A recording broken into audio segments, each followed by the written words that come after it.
Hey guys, welcome to the Worst Generation podcast where we discuss all things One Piece card game. I'm OrangeSamuraiD, your level 1 judge. We got Gary Farrington, Evan Garnes, and we got a very special guest, Ben Ferris, the level 0 judge for the One Piece card game. So, What does that even mean? Yeah, that's what I was going to ask. I don't even know. Diego and me, we're level 1 judges. Yeah. So what is? I mean, you guys are technically above me then, right? Yeah, I know, right? It's just how math works. Bandai is very Why special. are you even here? Zero is higher here.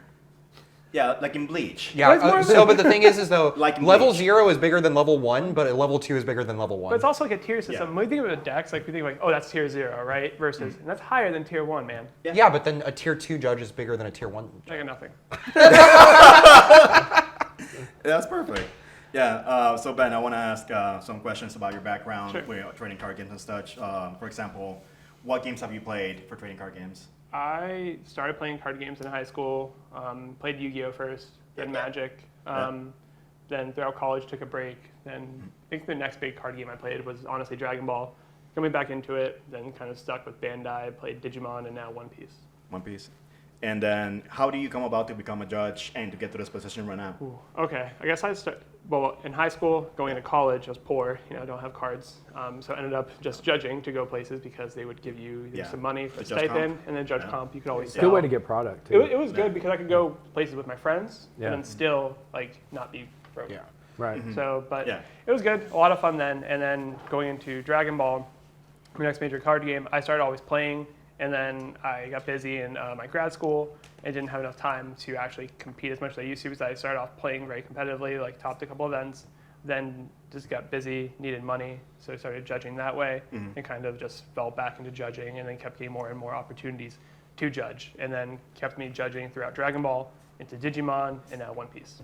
So this is my first Bandai TCG, so I Sure. don't know these things. For example, have you judged like any like national world event for Bandai games? Yeah, so this past year for Dragon Ball, I was the head judge for the 2022 finals event. For Digimon last year, I was the head judge for the NA finals event and also the head judge for the world event last year as well. How do you feel about like the new organized play system? How we're doing level 1s for the floor judges? We're gonna have judges come in for store tournaments later on. Yeah. How do you think it's gonna work out? You think it's gonna be a good system? Oh, I think it's awesome. I think from Dragon Ball being like the first, like again, game over here from where we started, and how like we had the test was online, everyone took it, then they closed the test down. It was closed for years. No one was ever to be able to take a new test and things like that. And Digimon, if you wanted to be a judge, you had to be like recommended to take this test. Wow, that's By a TO is kind of like the system-ish that we had like now, but but not really because you can just apply through a form. It's kind of just a lot. hey, there we go. Look at that. Let's I take guess this video. we're watching Yo, top 2? top 2. Yeah, Nice. okay. Top 4. Top 4, sorry. All right. That's fine. But yeah, but anyway, Um, but now it's a lot more streamlined. We're having a lot more judges, a lot Yeah. more people who wanted to judge the whole time. It didn't have the opportunity to. a lot of people sign up for that thing. Yeah, and like- we have a whole list now. Whole list, and we're Yeah. getting through it slowly, but it's happening. Everyone Yeah. will I get think a it's chance to take the test. Yeah. What if you fail twice? You get to take. Asking for a friend. We literally are, though, because we have a friend, Yeah, Diego friend. and I do, who Not literally you. failed twice. Not me. Well, you kind of No. failed Like twice. twice. I missed my second one. His second take was yesterday, and he forgot to take Yeah. it. Is that a fail if you no-show though? Is it though? Technically, it yeah, counts. fudge. But Rip. so what happens is, if you look at the announcement section, it does Yeah. say that if you fail twice, you're kind of not on a probation. You're on a probation period essentially where you have to retake it, and you have a chance to take it in 3 or 6 months. I forget the exact Okay. number, but you're able to take it again, and then you get to redo the cycle and stuff, Okay. and reapply and things like that. But there's always an opportunity to take it again. All right. So final question for this part of the Sure. video before we move on. Do you watch One Piece? I do now.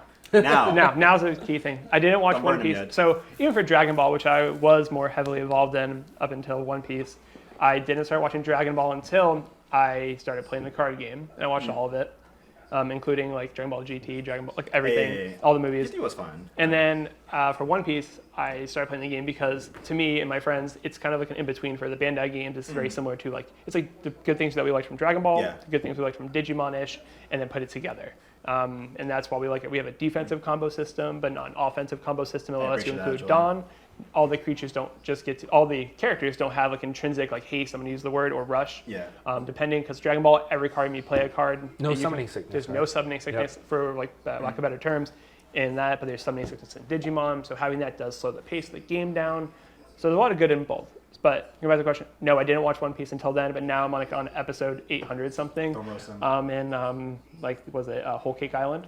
Hey, Yeah. that's pretty good. Yeah. It's a good arc. Well, that's Yeah. good because that's all set 3. I know. I was not spoiled, and now it makes sense. I understand back. it. It's very thematic. That is They're one of my doing a favorite great parts. job with that, I think. It's We- so thematic. Yeah, now. we Oh, talked yeah, about that yeah. last episode, It was- but one of my favorite parts about the One Piece TCG is how thematic every card It really ability has is. been. It's Yeah. kind of cool. Like watching the show, I'm like, oh my god, this is a new character. Oh, I was like, wait, What does they're in he the do? show. What do they do? Then like I see Kaido, and I'm like, I finally see Kaido in some of the episodes recently. I'm like, what is going on? What? Yeah. Yeah, no, I think a lot of people are using playing these games as a gateway to learn the IP. Like you said, Dragon Ball, Digimon. And when I went to like the demo deck events, there were Magic players, they were DBS players, Digimon players. Like, I've never seen One Piece, but I'll try it out. And they're playing it, and they're watching the series or reading the manga. So, yeah. So, anyways, we're going to go into the next portion of the podcast. Please head on over to the Worst Generation podcast channel, link on the description.